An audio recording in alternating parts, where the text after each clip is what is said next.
Malkajgiri BRS party ఆధ్వర్యంలో ఆత్మీయ సమ్మేళన కార్యక్రమాన్ని నిర్వహించారు. మల్కాజ్గిరి బీఆర్ఎస్ పార్టీ ఆధ్వర్యంలో మల్కాజ్గిరిలో ఆత్మీయ సమ్మేళన కార్యక్రమం నిర్వహించారు. ఈ కార్యక్రమానికి ముఖ్య అతిథిగా కేటీఆర్ హాజరయ్యారు. ఈ సందర్భంగా ఆయన మాట్లాడుతూ కాంగ్రెస్ ప్రకటించిన 6 గ్యారంటీలను త్వరగా అమలు చేయాలని డిమాండ్ చేశారు. పేద ప్రజలకు మాయమాటలు చెప్పి అధికారంలోకి వచ్చారు, కానీ ఇప్పటి వరకు ఎటువంటి సంక్షేమ పథకాలు అమలు చేయలేదని విమర్శించారు. మేము కూడా 100 రోజులు సమయం ఇస్తామని, 100 రోజుల తర్వాత ప్రజలకు ఇచ్చిన హామీలు అమలు చేయకపోతే ఖచ్చితంగా ప్రజల పక్షాన నిలబడి ప్రభుత్వాన్ని నిలదీస్తామని హెచ్చరించారు.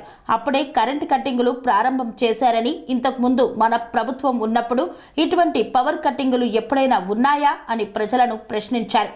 మల్కాజ్గిరిలో కొంతమంది బీఆర్ఎస్ నాయకులకు బెదిరింపులు వస్తున్నాయని, వాటిని తాము మూకుమ్మడిగా ఎదుర్కొని పార్టీ నాయకులకు అండగా నిలబడతామని హామీ ఇచ్చారు.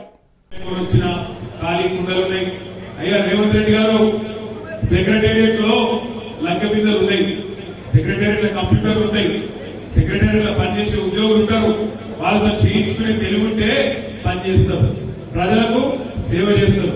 నేను తవ్వకపోయేందుకు వచ్చిన దుబ్బుకు వచ్చిన ఇలా నేను అనుకోకుండా ఇక్కడ వచ్చి పడ్డా, అంతే గాలిలో పుట్టలు వచ్చి పడ్డా అన్నట్టు నువ్వు డైలాగులు కొడితే 100 రోజులు ఓపికగా చూస్తాం. నువ్వే అన్నావు, మేమనలే. డిసెంబర్ 9 నాడు 2 లక్షల రుణమాఫీ నరికింది నువ్వే, మేమనలే. అదే విధంగా ఏం చెప్పావు నువ్వు?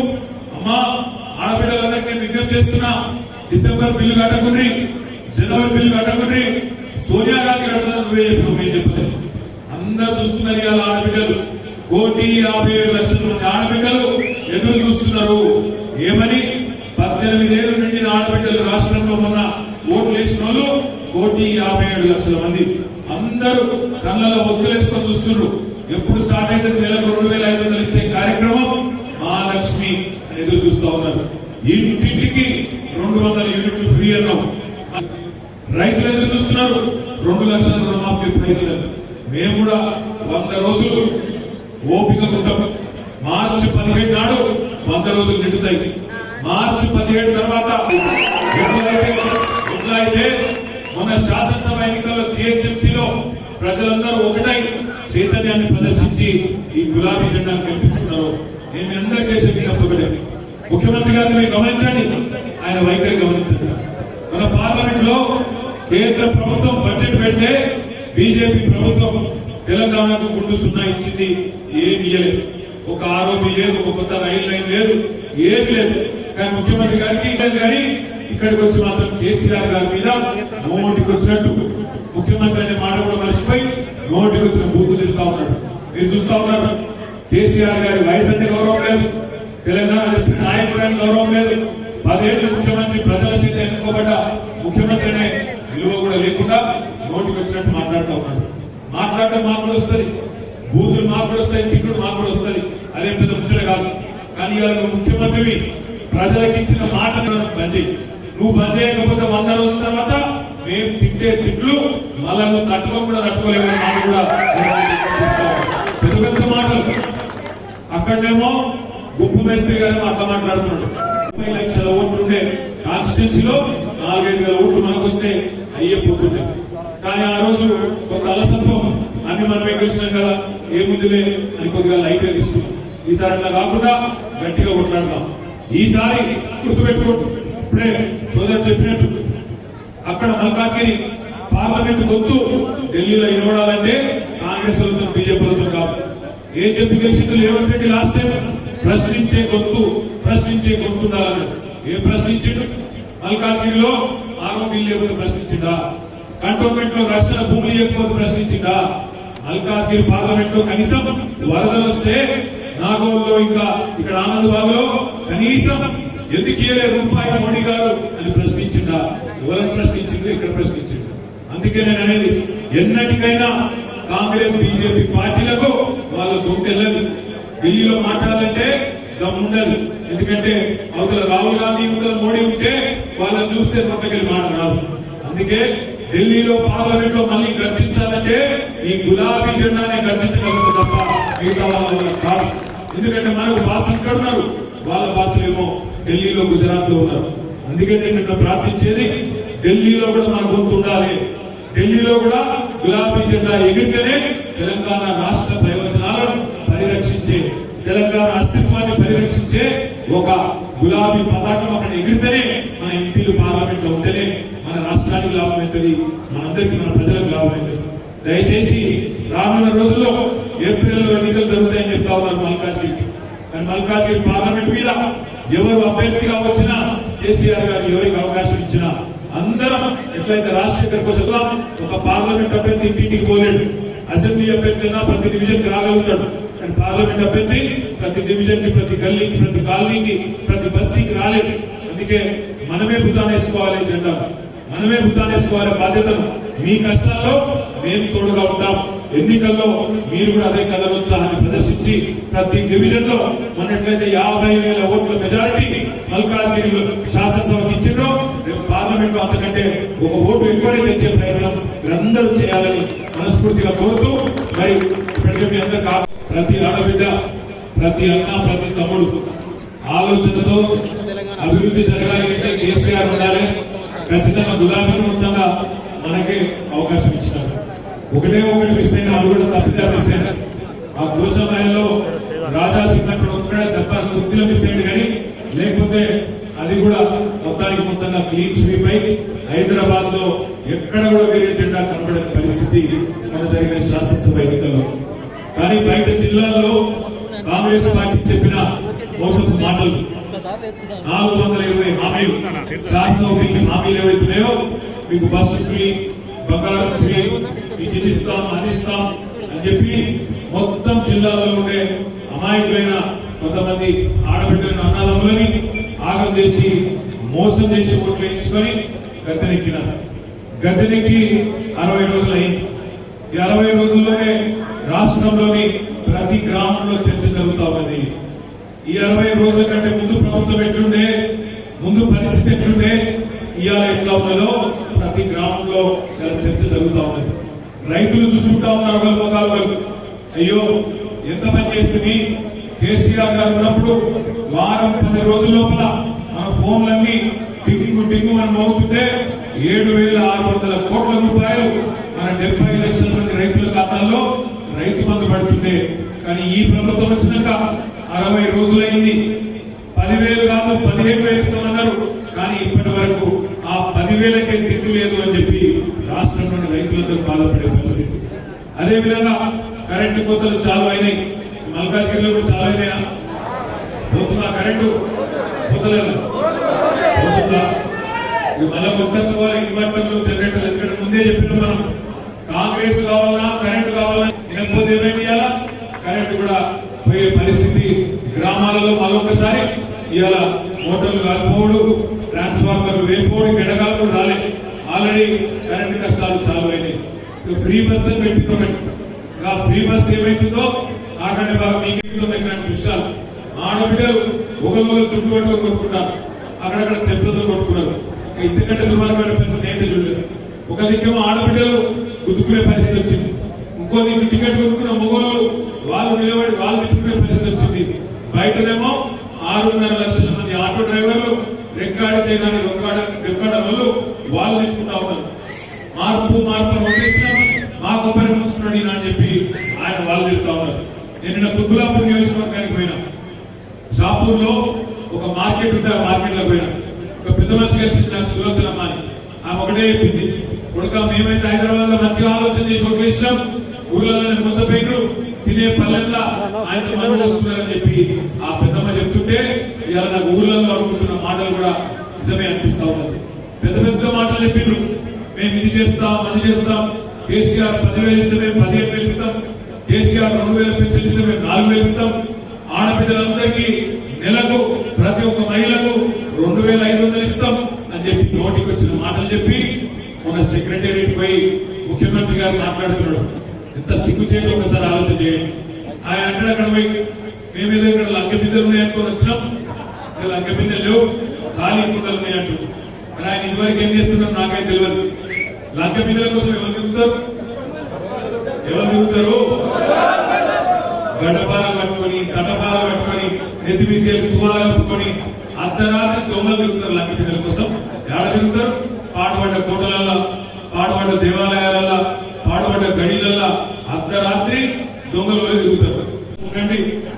తెచ్చిన రాష్ట్రం. ఈ రాష్ట్రాన్ని మనమే కాపాడుకోవాలి, మంచిగా చూసుకోవాలి, తొందరపడకండి మనకండి చెప్పిన కేసీఆర్ గారు. మేము కూడా అట్లే పోయినాక మంచిగా మర్యాద ఉన్నాం. స్పీకర్ ఎలక్షన్ రమ్మన్నారు, ఏకగ్రీవం చేసేందుకు పోయి సంతకాలు కూడా పెట్టాం. కానీ తెల్లారి గవర్నర్ గారి ప్రసంగం పిలిచింది. గవర్నర్ గారి ప్రసంగం ఒక సామాన్య కాంగ్రెస్ కార్యకర్త ఎలక్షన్ రోజు మాట్లాడిన దానికంటే హీనంగా ఉండేది. అందుకే విధి లేని పరిస్థితుల్లో ఎదురుదాడికి దిగాం. వాళ్ళు ఒక మాట అంటే మేము కూడా సమాధానం చెప్పాం. అసెంబ్లీ చూసిరా మీరంతా? చూసిరా? చూడలేదా? బాగా సమాధానం చెప్పినామా? ఇంకా చెప్పింది ఒకటే మాట అనేది.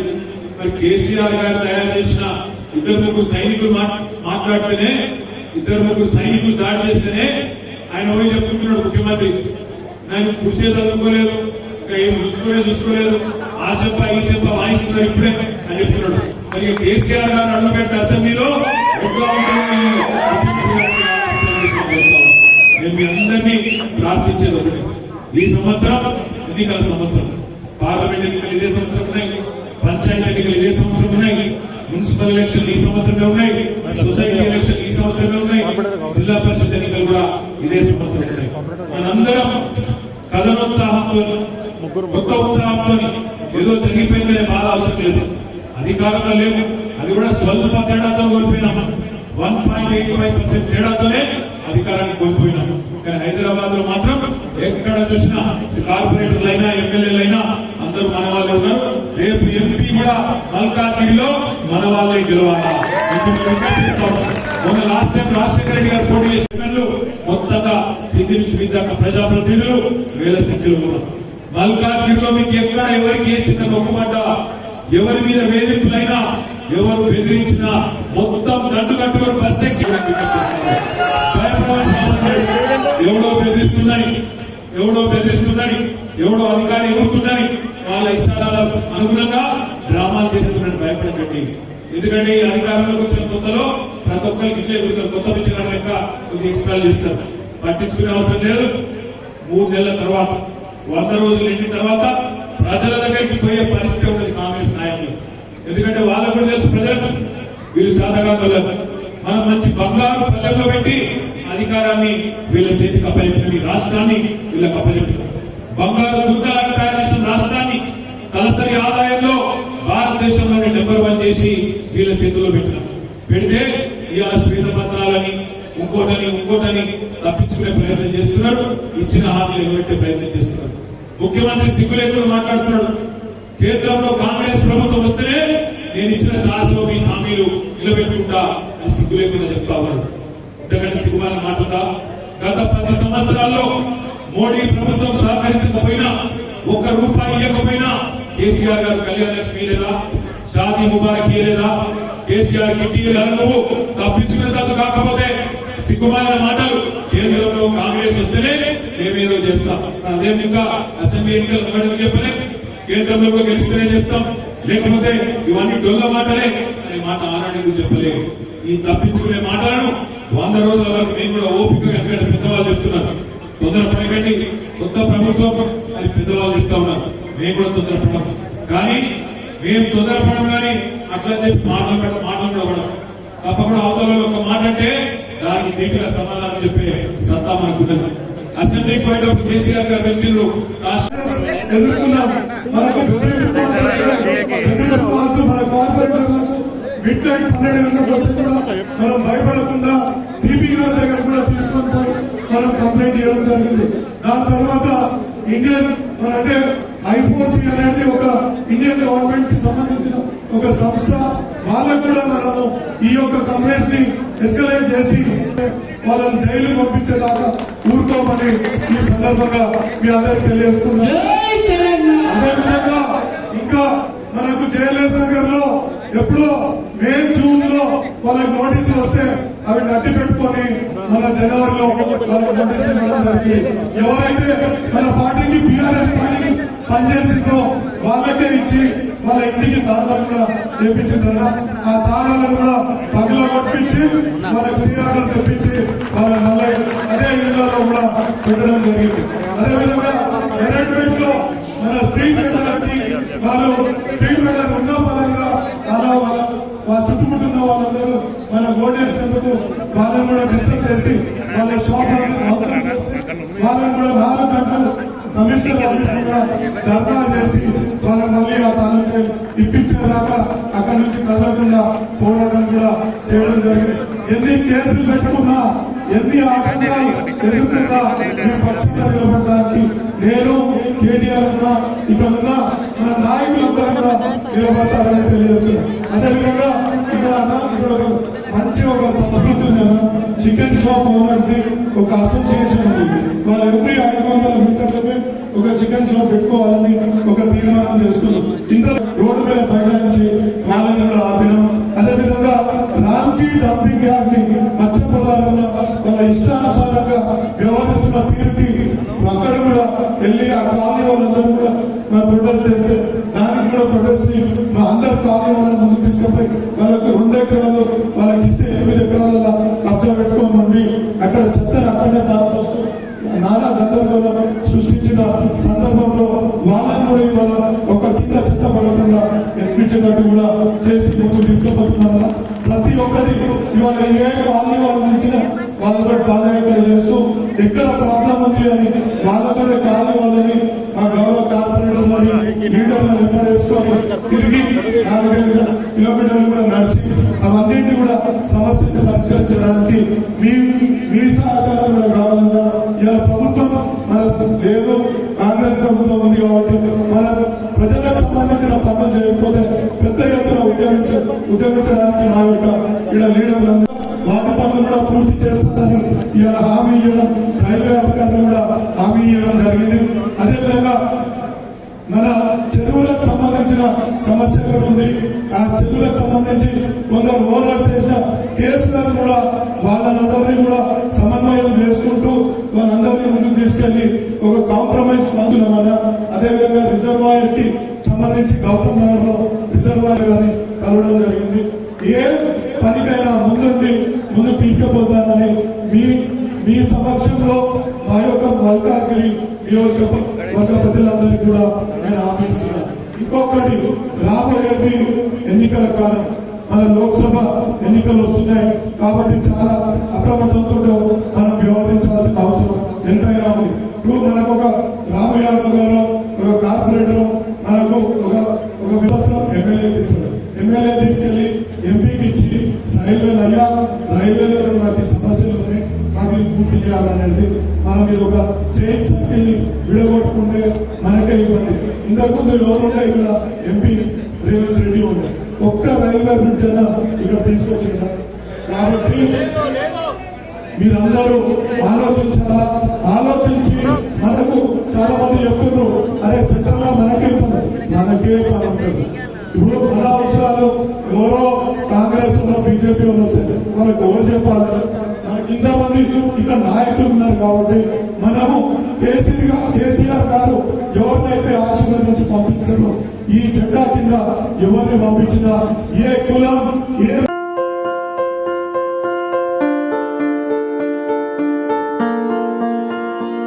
సంస్కృతి, సంప్రదాయం, ప్రేమ, ఆప్యాయత, రాజసం ఉట్టిపడే వేడుకలకు అనువైన ప్రదేశం MLN convention hall.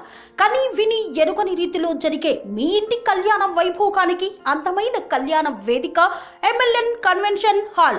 MLN convention hall ప్రత్యేకతలు: సువిశాలమైన wedding halls, centralize AC banquet hall మరియు విశాలమైన డైనింగ్ హాల్, వధువరుల కోసం ప్రత్యేక ఏసీ మరియు నాన్ ఏసీ గదులు, నక్షత్రాల వెలుగులో పచ్చని పచ్చికపై పార్టీల కోసం అనువైన గార్డెన్.